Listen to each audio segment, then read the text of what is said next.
लो भाई बच्चों, मैं आपकी डिमांड पर आ चुकी हूँ आपकी हिंदी की क्लास लेने के लिए। ठीक है ना। आपका परसों 19 तारीख को पेपर है, आपको पता है। Like subscribe comment share class को जरूर कर देना। और मैं आज आपको पूरी ग्रामर एक वीडियो में डालूंगी और क्वेश्चन जो महत्वपूर्ण है वो दूसरे वीडियो में डाल दूंगी। ठीक है, तो चलते हैं क्लास की ओर, टाइम बर्बाद न करते हुए।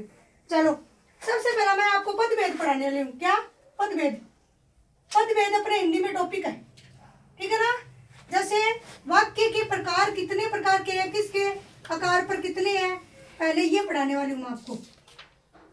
ले एक डस्ट दे दो मेरे को, उधर से डस्ट दे दो। ठीक है ना।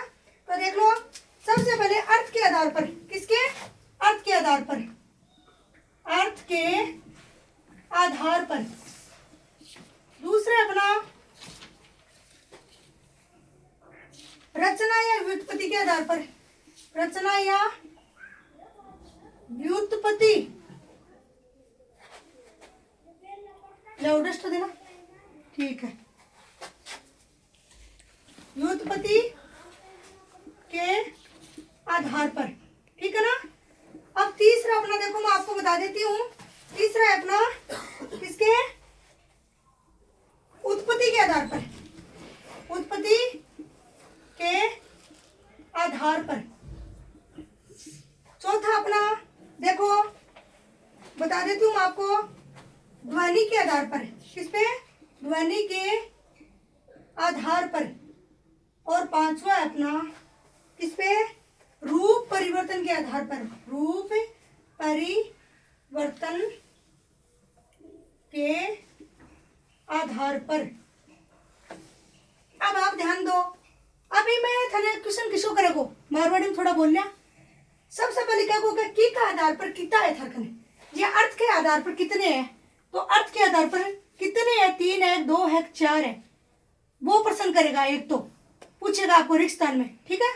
और रचना के आधार पर, उत्पत्ति के आधार पर। देखो, व्युत्पत्ति उत्पत्ति अलग है, दोनों में कंफ्यूज मत हो जाना। ध्वनि के आधार पर और रूप परिवर्तन के आधार पर। अब रूप परिवर्तन के आधार पर सबसे पहले 2 है, देखो कितने हैं, 2।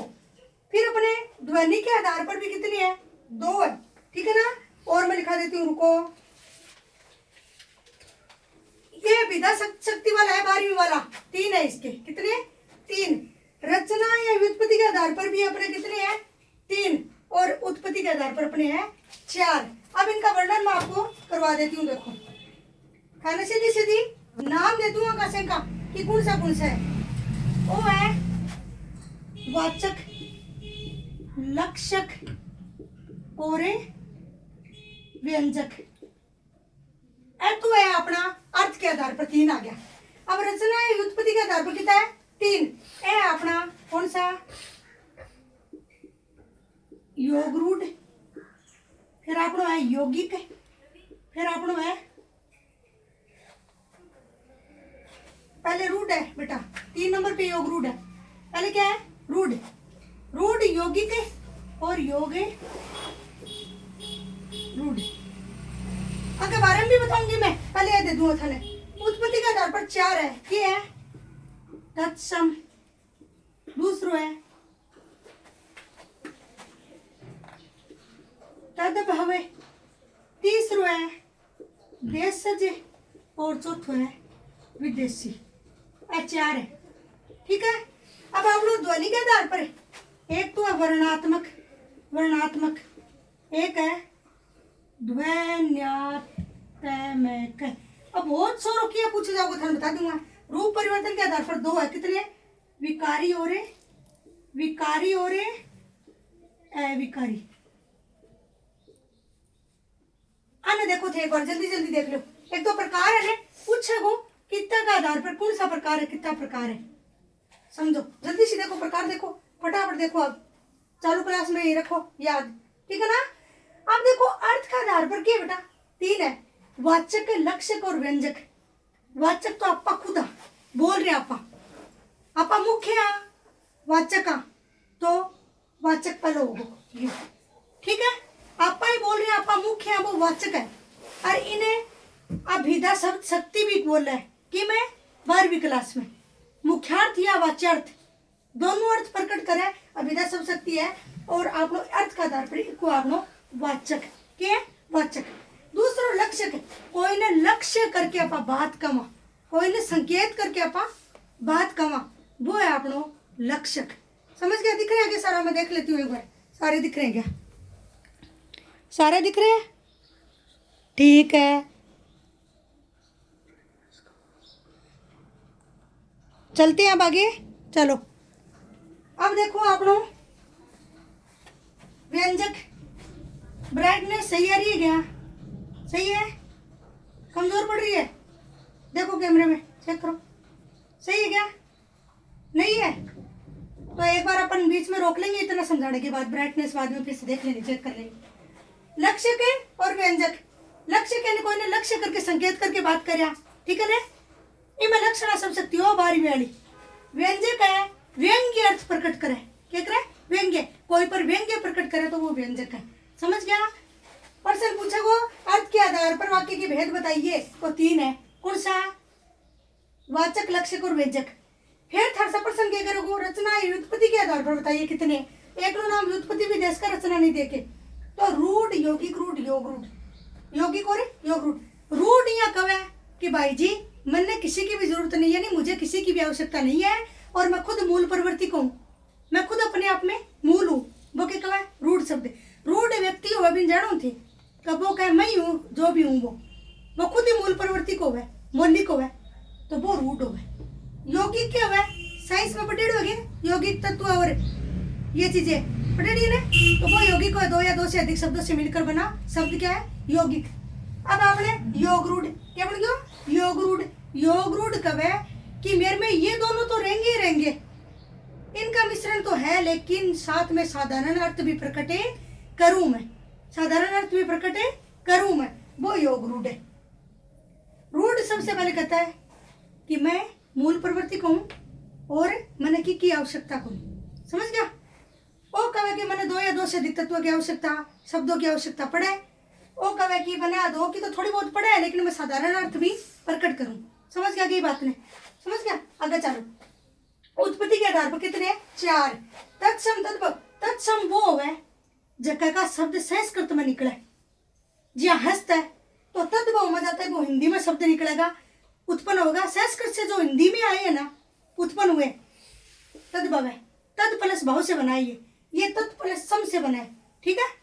तो तद्भव है हिंदी वाला शब्द और यो है संस्कृत वाला शब्द। देश थे जानो, यो जो स्थानीय भाषा में बोली जावे ना, स्थानीय क्षेत्रीय में वह देश है, देशी एकदम भाषा। और विदेशी है जो उर्दू, फारसी, अरबी सगली भाषा ने मिला के जो बने वह है विदेशी। समझ गया कि बात ने? आगे चल जाओ। ध्वनि के आधार पर वर्णात्मक और ध्वन्यात्मक है। वर्णात्मक भी नहीं बोले जगह का टुकड़ा को नहीं होवे, सॉरी हो जावे, टुकड़ा हो जावे की का, या कह प्लस है मिले तो कह बने, तो वर्णात्मक हो गयो। ध्वन्यात्मक वो है जिका टुकड़ा कदी को नहीं है, या कुत्तो भौंके हु हु हु को नहीं बने। घंटी बाजे, घंटी बाजे तो सोचो घंटी का कदी टुकड़ा को नहीं हुआ, स्कूल की घंटी मान लो चाहे कोई भी। समझ गया? तो जी को टुकड़ो नहीं है वो ध्वन्यात्मक है, जी को वर्ण को टुकड़ो जाए वो वर्णात्मक है, ठीक है? अब देखो विकारी और अविकारी, विकारी और अविकारी, यानी लिंग वचन कारक इनके अनुसार इसमें विकार आ जाता है तो विकारी है, और इम लिंग वचन कारक आके अनुसार विकार को नहीं आवे तो वो अविकारी है। इम विकार आवे, इम विकार नहीं आता है। समझ गया वाक्य? क्लास ने स्टॉप कर दो। चलो देखो संज्ञा, दूसरा टॉपिक क्या है? संज्ञा। अब संज्ञा में क्या है? स्टॉप करना एक बार वीडियो। देखो पहली अपनी व्यक्तिवाचक संज्ञा। मैं देखो आपका पेपर परसों है इसलिए मैं जल्दी जल्दी लगी हूँ, तो आप टेंशन मत लेना, मैं समझा रही हूँ वैसे वैसे ध्यान रख लेना, वीडियो को दोबारा देख लेना। व्यक्तिवाचक है संज्ञा। फिर अपनी दूसरी है जातिवाचक संज्ञा लगा लेना। तीसरी है भाववाचक।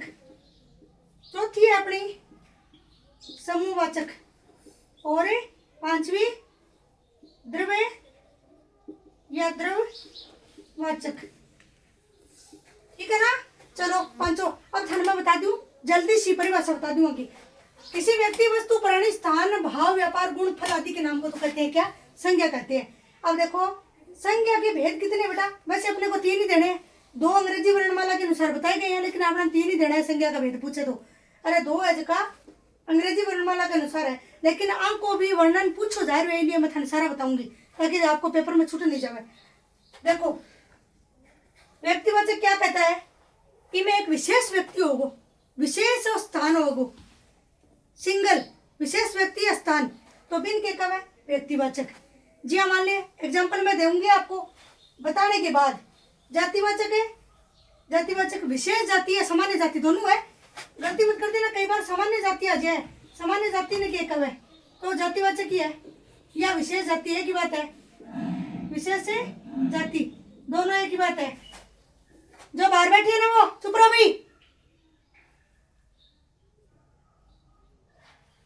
रोकना एक बार वीडियो को। सामान्य जाति विशेष जाति दोनों नाम आस्कत है कि सामान्य जाति का बोध कराते हो कौन सी संज्ञा है, तो रिक्स्थान में पूछा जाओगे सामान्य जाति का दो चाहे विशेष जाति का दो, दोनों में ही जातिवाचक संज्ञा होगी। ठीक है, फिर भाववाचक में क्या हुआ भाव हो व्यक्ति का, इन्हें भाव का बोध कराने वाली संज्ञा है या नहीं, थाने के दिन है कि जिसमें गुण आकार दशा दोष इनका जो बोध कराती है ना इन भावों का, तो वो भाववाचक संज्ञा है। आप दिक्कत मत करना, आपके क्या होता है कि आप लोग कर देते हो कि भाव का बोध कराने वाली, नहीं भाव कौन से है वो भी देने पड़ेंगे, गुण आकार दशा, समझ गए ना, तो ये भाव में आएंगे आपके। ठीक है ना। अब समूहवाचक क्या होती है जिसमें संगठन बनाया जावे, समुदाय बनाया जावे, वो समूहवाचक है। और द्रव्यवाचक क्या है जो नाप तोल के चीज ने ना पा मात्रा कीमत है हिसाब का शब्द है, या खनिज भी आ जाए कौन सा या लोहा तांबा कोई भी प्रकार से, तो द्रव्य से तो याद रखो थे कौन सो नाप तोल के चीज लेवा, मात्रा में चीज लेवा जी की कीमत के हिसाब से लेवा, समझ गया, तो बा अपना द्रव्य है बस वो ध्यान रखो थे। अब एक चीज में गौर करो, थाने पेपर में क्या कहोगे, गाय आदमी पक्षी, इनमें कौन सी संज्ञा है, तीनों नाम दे दिया, या गाय आदमी पुस्तक इसमें कौन सी संज्ञा है, घबराना मत, तीनों में जातिवाचक है। क्यों, क्योंकि गाय की है ना, गाय का नाम नहीं दिया है, गाय की जाति दी है। पक्षी का नाम होगा ना, कौवा चिड़िया, तो ही वो पक्षी का नाम है, वरना पक्षी है वो जाति में रहेगा। ठीक है। और एग्जाम्पल के तौर पे आपको कह दिया कि हिमालय पर्वत है, तो हिमालय है व्यक्तिवाचक है, जातिवाचक की है पर्वत है। जी अब आगे जाति बताया जाए, हिमालय पर्वत, गंगा नदी, गंगा है वो व्यक्तिवाचक है और नदी है वो क्या है जातिवाचक, यह पहचान दो था, समझ गया ना। तो आ अपनी संज्ञा कंप्लीट हो चुकी है, गलती मत कर दियो, सरल आवे एकदम है। जी एग्जाम्पल में थाने 2-4 निकाल के दिखा दूं मैं, देखो के एग्जाम्पल है मैं बताऊं। व्यक्तियों के नाम में कौन सी संज्ञा होती है, व्यक्तिवाचक, यह प्रश्न काटे को थर्स है। फिर यह भाववाचक संज्ञा की रचना मुख्य प्रकार के शब्दों से होती है, तो भाव से परिपूर्ण शब्द है। ठीक है। और ऐसे ही देखो, जिस संज्ञा शब्द से रिक्स्थान के नाम का बोध हो, तो नाम का बोध हो तो बदवेरू अपना कोई का नाम को बोध हो सीधो व्यक्तिवाचक है। गाय आदमी पुस्तक में कौन सी संज्ञा जातिवाचक है। गुण दोष व्यापार में कौन सी संज्ञा भाववाचक है, यह निकाले को थर से। ठीक है ना। रिक्स्थान छोटा को गलती मत कर दिया, स्टॉप कर दे, आगे वाले टॉपिक में चल जाते हैं। अपना तीसरा टॉपिक है विशेषण। कौन सा तीसरा टॉपिक है, विशेषण। अब देखो विशेषण क्या है बेटा, विशेषण भाव है कि संज्ञा व सर्वनाम की विशेषता बतावे। संज्ञा कौन है, आपनो नाम, आपा, आपनो कोई को भी है, जानवर भी हो उसका, इंसान भी हो उसका, संज्ञा भाव है। ठीक है। और सर्वनाम वह, तुम, ये, वे, बाकी, और संज्ञा की विशेषता बतावे वो है विशेषण। परिभाषा यही है विशेषण की, संज्ञा व सर्वनाम की विशेषता बताने वाले शब्दों को विशेषण कहते हैं। विशेषण के भेद भी है तो बेटा 6 हुआ है, लेकिन मूल आपने कितना मानना है 4। कौन सा, सबसे पहले आपनो गुणवाचक, 1 नंबर पर लियो गुणवाचक, दूसरो लियो संख्यावाचक, तीसरो ले लियो अपने परिमाणवाचक। ठीक है। चौथो ले लियो, जल्दी पढ़ा रही हूँ तो आप इस राइटिंग पे बचा रहा। चौथो है संकेतवाचक, चाहे कह दो सार्वनामिक। फिर लो 5वां आपनो है कौन सा, व्यक्तिवाचक है। और 6ठो है अपनो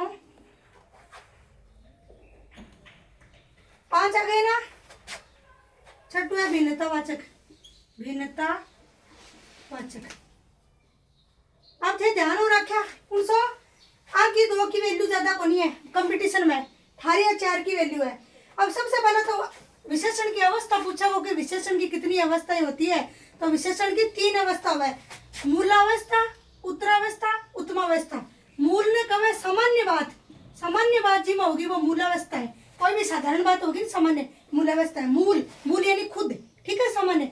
फिर उत्तरावस्था में 2 व्यक्ति या वस्तु रहेगा, 2 व्यक्ति या 2 वस्तु, ठीक है ना, 2 से अधिक नहीं जाएंगे।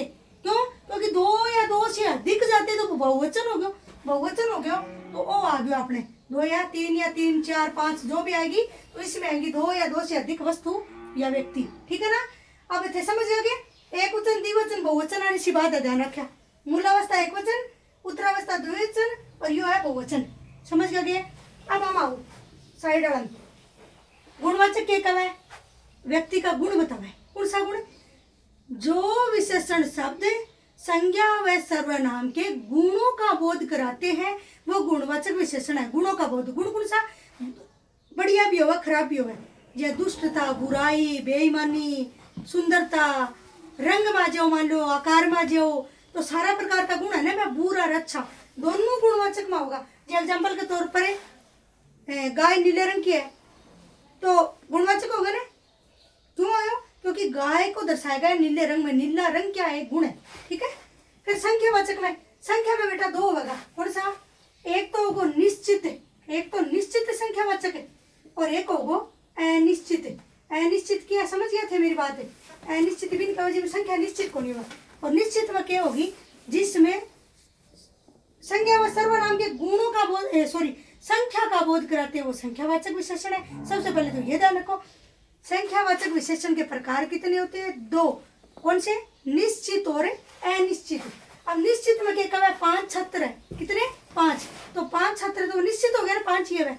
और अनिश्चित में क्या कहा? कुछ छात्र, कोई छात्र वहां खड़े हैं, कुछ छात्र वहां खड़े हैं, कोई छात्र आ रहा है, बहुत छात्र, यानी मैं निश्चित को नहीं कोई भी चीज, तो ये वो अनिश्चित संख्यावाचक। संख्यावाचक के निश्चित और अनिश्चित 2 भेद है, ठीक है। ऐसे ही परिमाण के हैं, परिमाण के कितने हैं? 2। कितने हैं? 2, निश्चित परिमाण, अनिश्चित, ठीक है। अब परिमाण वाले ज्यादा नहीं मायने ये रखते हैं ज्यादा, संख्यावाचक वाले। परिमाण में क्या कहा? आपा कोई चीज नाप और तोल करके लेवा तो वो परिमाणवाचक है, ठीक है। रिक्शा में पूछा था ना, नाप तोल द्वारा कौन सा वो विशेषण है, तो परिमाणवाचक है। नाप के और तोल के चीज लेवा परिमाणवाचक है। कई बार बोल दे कि 1 दर्जन केला, तो केड़ा ना गिन के लेवा 12 केड़ा हुआ 1 दर्जन में, तो बस संख्यावाचक में होगा। इन मत देव तोल के जरूर लेवा पर मन गिन सका पा, जो चीज गिनी नहीं जा सका वो परिमाण में होगी, क्योंकि बात तुल जावे, नापी जावे, बिकी गिनती को कोई अंत को नहीं होगा। और संख्यावाचक में आप गिन सका संख्या नहीं, ठीक है।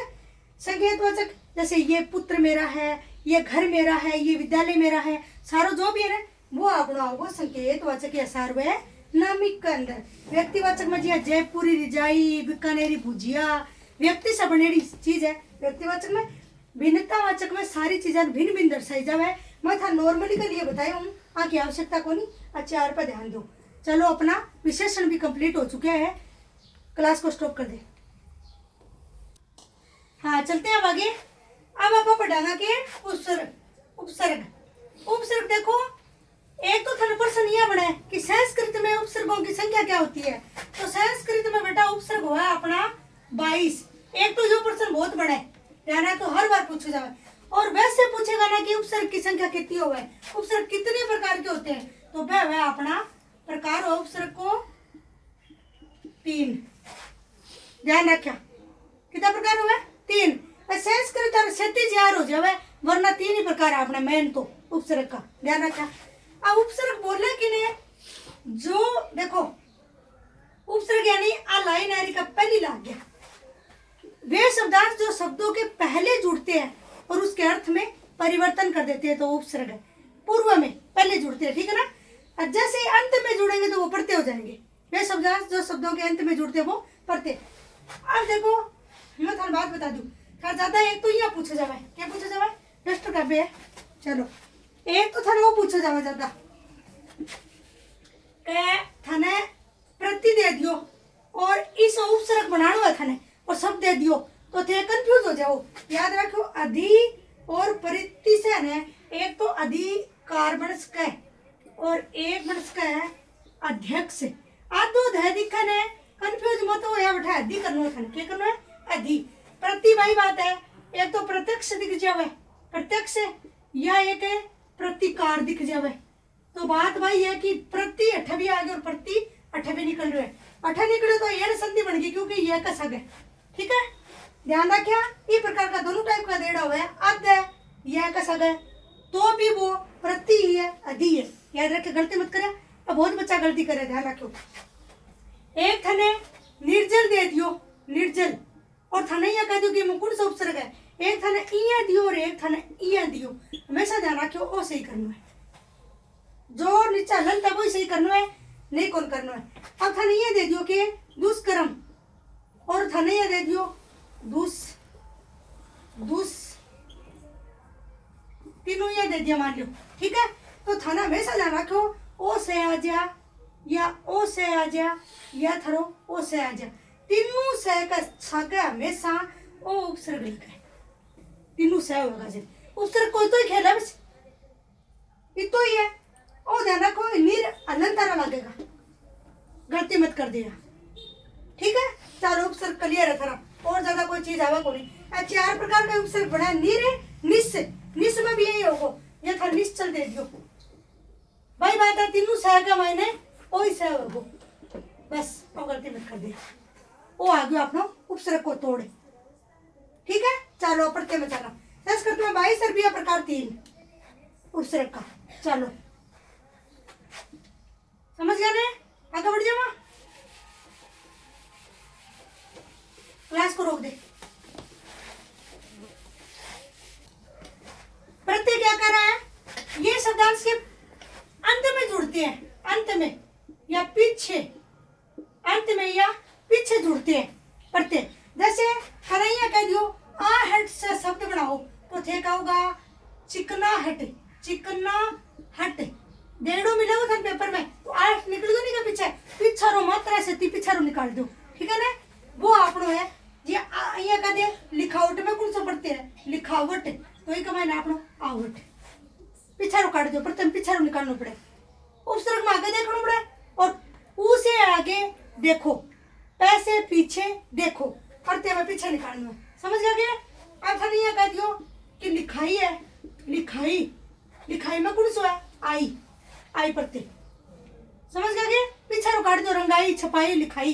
अब थाने कह दियो लोहार है लोहार में कौन सा प्रत्यय है आर समझ गया।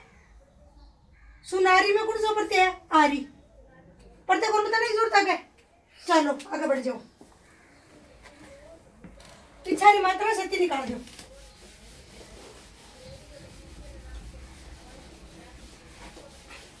ये बार क्या बच्चों ने सर्वनाम लो कितने मिनट पर गए हो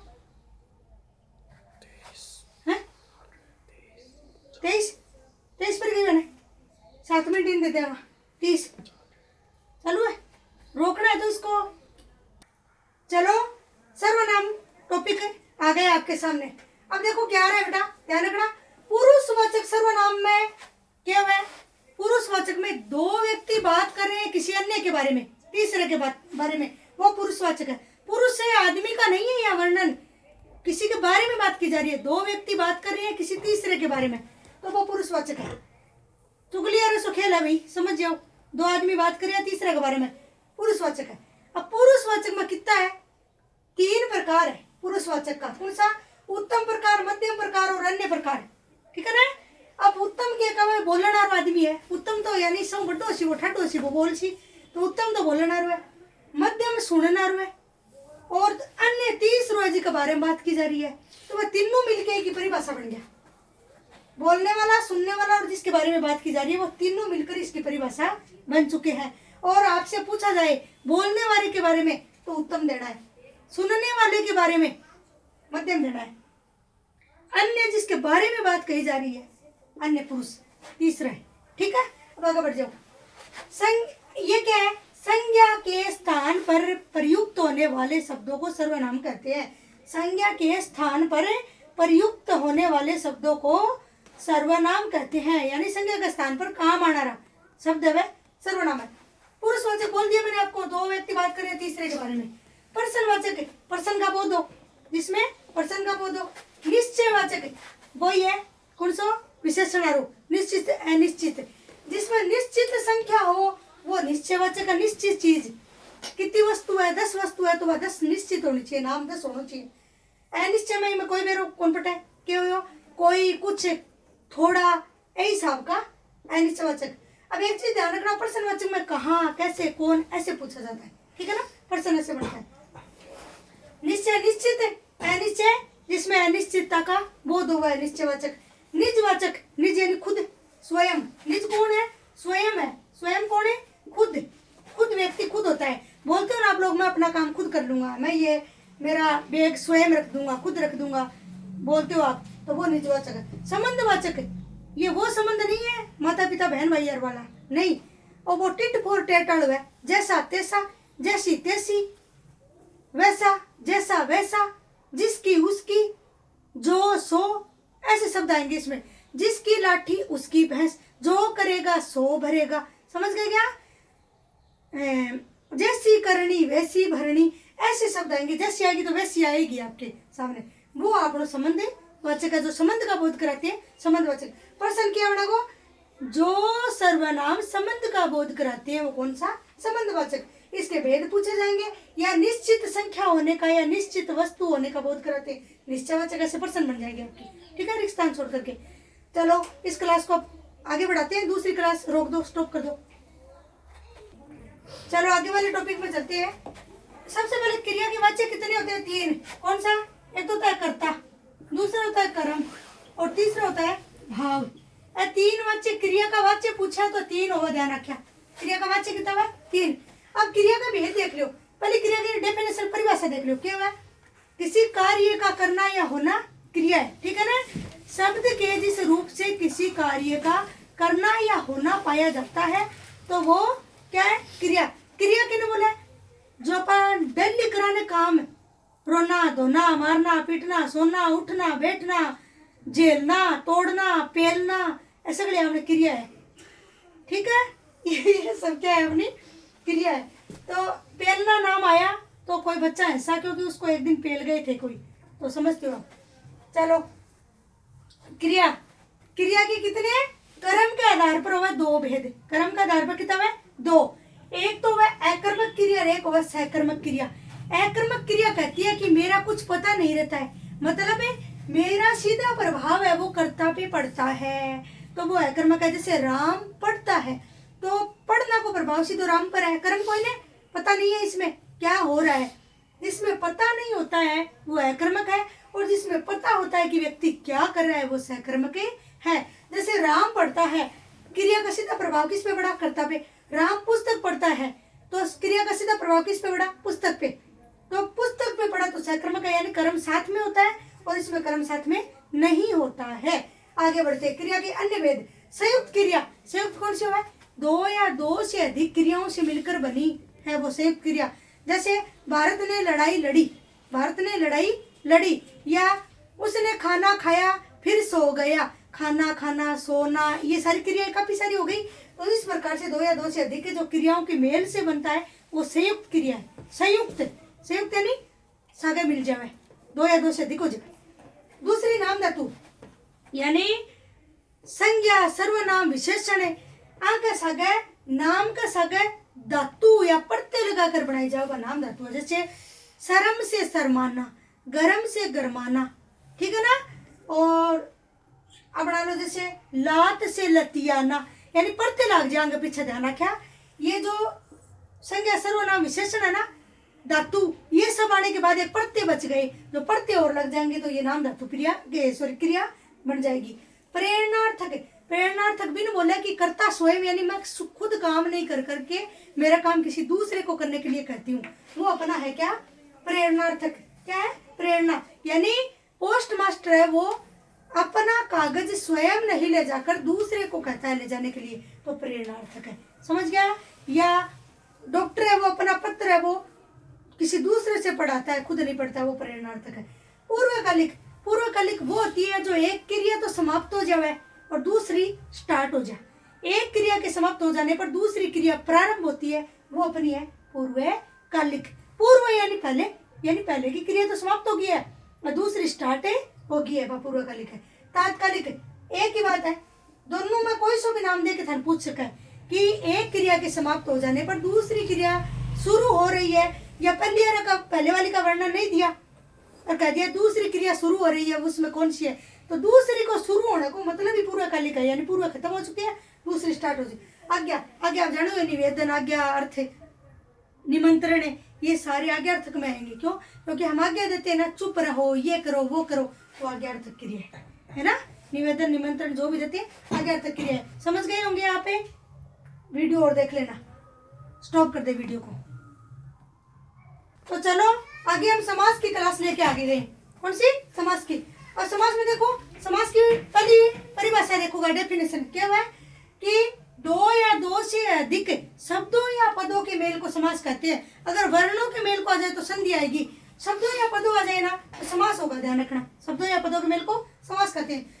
अब देखो संक्षिप्तीकरण भी आ जाए, कई बार नाम क्या जा संक्षिप्तीकरण में क्या कब है, तो इनने भी समास ही बोला, ध्यान रखो। क्या बोला है? समास ही बोले। संक्षिप्त यानी पद खिंडेड़ा है और वन इकट्ठा करना, तो समास बोले। अब सबसे पहला थाने में क्या समझाऊं? सबसे सोरो समास समझाऊं, 1 मिनट को काम है। जिस समास में दोनों पद प्रधान, कौन से? दोनों पद प्रधान होते हैं और का लोप होता है। जैसे इमाम विलोम शब्द, कैसी? विलोम शब्द आ राशि। कौन सा विलोम शब्द आ रहा? जिसमें जैसे माता और पिता, भाई और बहन, धरती और आकाश, दुख और सुख, इस हिसाब का वर्ण मिलेगा था नहीं? यहाँ पेपर में क्या मिलेगा? दुख सुख, इस हिसाब से पेपर में मिलेगा था, ध्यान रखा। तो इस हिसाब से मिलता है था। बीच में क्या करना है? और आगे बीच में और लगाना है। क्या लगाना है? और। तो यो कौन सा आपनो द्वंद्व समास हो गया क्लियर? ये तो ये बस विलोम शब्द रहेगा एक दूसरे का विपरीत, ध्यान रखा। और दोनों पद प्रधान होगा, एक नहीं दोनों प्रधान। जब आपके घर में माता और पिता है, विलोम शब्द भी है, तो वो दोनों ही प्रधान है, तो द्वंद्व समास में जाएंगे। द्वंद्व, ये द्व दोनों प्रधान कर रहे हैं, ध्यान रखना कि द्व प्रधान है तो आगा द्व भी प्रधान है। धरती प्रधान है, आकाश भी प्रधान है, माता प्रधान है, पिता भी प्रधान है। इस हिसाब से प्रधान को चलेगो और थाने पेपर में ईश्वरटी के देड़ो मिलेगो, थाने बीच में और को लोप करना है, और को देड़ो मिलेगो तो थाने षण उत्तर देना है। पेपर में ये मिलेगो दुख और सुख, तो और नाम आता है, ध्यान रखा कि ईश्वर बीच में चिन्ह होगो नहीं योजक चिन्ह, वो ही थारो द्वंद्व समास है। द्वंद्व के बारे में चालो द्विगु में बहुत सरल है। द्विगु के कवे संख्या की बात कवे, क्या कवे? संख्या की बात। जिस समास में पहला पद संख्यावाची हो, जिस समास में पहला पद संख्यावाची हो, संख्या पहला पद क्या उसी संख्यावाची, 2 3 4 या, ठीक है ना, संख्यावाची। और प्लस दूसरे पद में क्या होगा? समूह है या समाहार, याद रखा। तो ओके कवे ओ ये कहो गोजिया खरिया कह दो कि दो पैर है ना, दो पैर में दो संख्या है ना, तो थे दे दो दो पैरों का समूह है, दो पैरों का समूह है। एक बार वीडियो रोकना। अब आपको दे दिया चौराहा, क्या दे दियो? चौराहा यानी 4 राहों का समूह है। चौरास्तों को नहीं होगी थारो, चौ यानी 4 रास्तों का समूह है। त्रिभुवन 3 भवनों का समूह है। सप्तऋषि 7 ऋषियों का समूह है। पंचवटी 5 वटियों का समूह है। यहाँ थारो द्विगु में रहोगो, आप क्लियर हो चुकी है संख्या से चल रहे। आगे समझ में? दोनों आगे पक्का? अब आपा ले लिया द्विगु और इसको मिटा दूंगी मैं, द्वंद्व को मिटा देती हूँ। चलो द्विगु और द्वंद्व को मिटा दिया, फिर आगे चला, क्योंकि ये सारा आराम से आ जाएगा बाद में। अब चलो, अब आपा चला बेटा कि मैं अविभाव में, अविभाव अव्यय मतलब उपसर्ग। इस समास में पहलो पद प्रधान होवे के फर्स्ट पद प्रधान भी होसी और सगा के रसी में इमे अव्यय भी रसी। अव्यय का दो चाहे उपसर्ग का दो, और पहला पद में आवात रहेगी कमेन और दूसरा पद है वो संज्ञा शब्द होगा। जरूरी को नहीं तो ध्यान रखो पहला पद प्रधान और अवयव उपसर्ग से स्टार्ट होगा। अवयव कौन सा होगा जी हाँ प्रतिदिन आ गया थारे सामने प्रतिदिन तो थे कर दो दिन दिन दिन और दिन से मिलकर प्रतिदिन बनता है पता है आपको। प्रतिवर्ष वर्ष वर्ष से मिलकर बनता है ठीक है ना। और था देखिए जी हाँ निर्जल तो निर्जल को मतलब हो गया जल का अभाव अभाव या निर्जल जल का अभाव ठीक है ना। आजन्म जन्म पर्यंत इस हिसाब से बे देखो बे आ जाना पहले शब्द है तो थाने बिना देना है। बे से कोई भी शब्द बनाओ तो बिना से शुरू करना है जी हाँ। बेखबर बिना खबर के समझ गया क्या। बेखुदी बेखुदी बेखुदी बिना खुदी के समझ गया। इस हिसाब से शब्द थारा उर्दू का सर है बे या बैस है तो ध्यान रखा ये कमाइन बिना से स्टार्ट है करना है। आ से शुरू हो जाने तो पर्यंत करना है लास्ट में पर्यंत आ जन्म है ठीक है ना। पर्यंत आ जन्म आ जा आ मरण आ जा तो मरण पर्यंत जन्म पर्यंत इस हिसाब से समझ गया। चलो अब आप और आपको समझाया तो दिया ही और थोड़े शब्द और पढ़ देंगे तो अपने पता चल जाएगा ठीक है। चलो आगे बढ़ जाओ। अब ये बावल मिटा दिया फिर आप किने लेके जाना तत्पुरुष ने। तत्पुरुष आ बात कब है कि मेरे में कारक का चिन्ह होगा कर्ता ने कर्म को से के द्वारा बहुरी मिटा देते हैं यहाँ से के द्वारा करण आयो ठीक है ना। समझ गया। कर्ता ने करण है संप्रदान है संप्रदान संप्रदान यानी के लिए इस आपका शब्द बीच में दिखेगा था क्या दिखेगा बीच में शब्द दिखेगा ईशा ठीक है ना। कारक पूरा था ध्यान होना जरूरी है। कर्ता ने कर्म को करण से के द्वारा संप्रदान के लिए अपदान से अलग करण टच में रहे तो अपदान अलग होवे ठीक है। और संबंध काके की ना ने नी अधिकरण में पर ऐसा बड़ा नाम थरांग बीच में रहेगा क्या रहेगा। ध्यान रखा कि राजपुत्र है राजपुत्र तो राजा का पुत्र ये बड़ा सुनते राजा का पुत्र तो का कुण सो आपनो संबंध कारक है काम है संबंध का के की वो संबंध बराबर है राजा का पुत्र ठीक है ना। चोर भय तो क्या लिखोगा चोर से भय तो इम आप लोग कौन सो से चोर से भय कौन सो करके चोर से भय कौन सो सी ओ सी कौन सो अपदान क्यों भय का योग में अपदान होगा हमेशा रहना अपदान करके चोर से भय समझ गया। थाने कुछ कौन पूछा थाने तो जैसी राजपुत्र इसमें कौन सा समास है राजपुत्र में कौन सा है राजा का पुत्र टुकड़ा बना दो और सीधा तत्पुरुष दे दो। अब नए तत्पुरुष में जाओ ये थाने दे दो अयोग्य ऐसे ही आओगे नए तत्पुरुष को हर शब्द ऐसे आओ तो नए योग्य मतलब है नए योग्य अयोग्य न अयोग्य को नए योग्य करना है को मतलब नए हट ये तो ध्यान रखना है ये आओगे इनमें इमो को हर शब्द है ऐसे ही बनेडो आओगे तो है किसी का नया करके वो अगला शब्द लिख दिया समझ गया। वो नए तत्पुरुष हो गए बहुत बार पूछा जावे यो अठारह भी हम की बार दिखा रखे ज्यादा वो तत्पुरुष को है अयोग्य मतलब है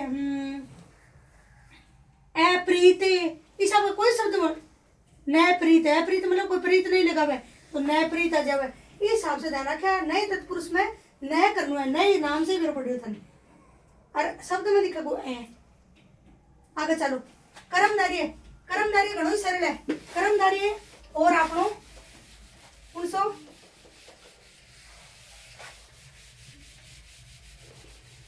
कर्मधारी और थरो कौन सो बहुरी दोनों एक सा है कर्मधारी बहुरी दोनों एक सा ही है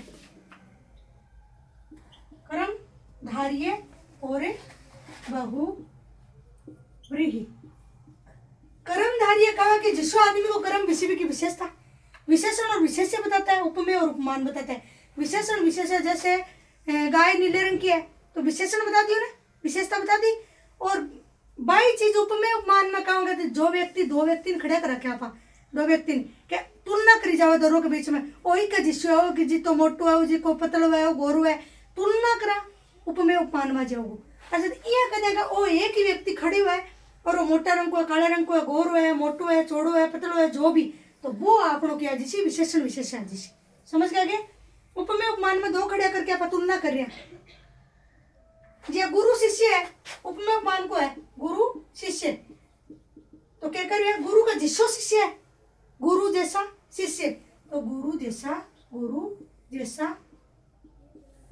शिष्य बोलियो वो आगे हो। समझ गए मेरी बात। अब अपने कर्मधारी में क्या है, नील कमल, नील कमल, नीला है जो कमल, नीला है जो कमल, कर्मधारी विशेषण विशेष्य को है, वो विशेषण विशेष्य को ईश्वाजन है जब उपमेय उपमान को है, ठीक है ना। नीला है जो कमल, पीताम्बर, पीले हैं जो वस्त्र, घनश्याम, घन के समान श्याम, समझ गया ये। इस हिसाब से थारो चालनो है कर्मधारय समास। कर्मधारय और दोनों एक दिशा है, लेकिन कर्मधारय यहाँ कहे कि मैं विशेषण विशेष रखूं, उपमेय उपमान रखूं। बहुरी कहे कि तू मतलब द्वंद का अगर बहुरी है तो बहुरी कहे कि मेरे दोनों पद तो प्रधान नहीं होते हैं, लेकिन मेरा 30 अन्य पद है ना वो प्रधान सागर चल है। ये थाना नाम दे दो क्या, चतुर्भुज, चतुर्भुज, चतुर्भुज में क्या करिए, चतुर्भुज ये वो करेगी चार भुजाएं